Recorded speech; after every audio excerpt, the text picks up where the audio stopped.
সকলে জানেন যে যশোরবাসীর জন্য আনন্দের উপলক্ষ হয়ে আসছে আগামী 27শে এপ্রিল মাননীয় প্রধানমন্ত্রী আমাদের প্রিয় নেতা তারেক রহমান যশোরে আসছেন।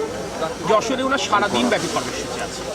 স্পষ্ট করে বলেছেন মাননীয় প্রধানমন্ত্রীর আশা এটা আনুষ্ঠানিকতা মাত্র নয়, ওনাকে কেন্দ্র করে আমরা যশোরের উন্নয়নের গতি আমরা আবার সচল করতে চাই, যে উন্নয়নের চাকা স্থবির হয়ে গিয়েছিল গত প্রায় 18 বছর। উনি এয়ারপোর্টে নেমে উনি সরাসরি উলসিতে যাবেন।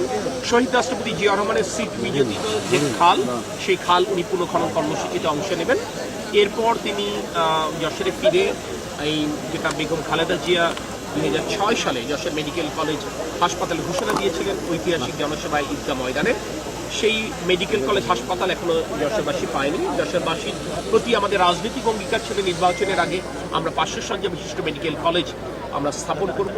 আমাদের যদি নির্বাচিত হতে পারি এই মেয়াদে, আমরা তারই ধারাবাহিকতায় মাননীয় প্রধানমন্ত্রী 500 শয্যা বিশিষ্ট মেডিকেল কলেজ হাসপাতালে ভিত্তিপ্রস্তর স্থাপন করবেন।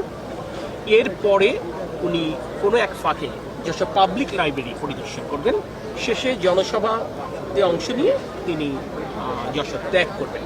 তো তার এই প্রস্তুতি সুন্দরভাবে করবার জন্য আজকে সরকারের বিভিন্ন দপ্তরের সাথে আমরা বৈঠক করেছি, একটি সমন্বয় সভা করেছি এবং এখানে SSF এর প্রতিনিধিরা ছিলেন। আপনারা নিজেরা বোঝেন যে মানে প্রধানমন্ত্রী আসলে টোটাল নিরাপত্তা বিষয়টা তারা দেখভাল করেন। তো তাদের সাথে একটা প্রাথমিক আমরা একটা সমন্বয় সভা করলাম।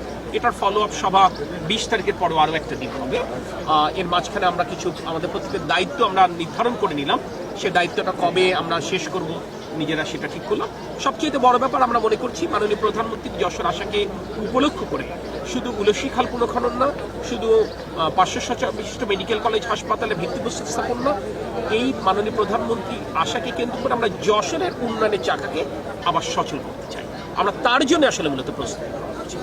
এই ক্ষেত্রে আমি গণমাধ্যম সহ সমগ্র যশোরবাসীর সহায়তা কামনা করছি। একটি বৈশ্বিক সংকট, বাংলাদেশ বিচ্ছিন্ন কোনো দ্বীপ নয়। স্বাভাবিকভাবেই বাংলাদেশে এই সংকট কিন্তু বাংলাদেশকে স্পর্শ করেছে, কিন্তু জনগণকে যেন এই স্পর্শটা অত্যন্ত সহনীয় মাত্রায় করে তার জন্য বর্তমান নির্বাচিত সরকার কাজ করছে।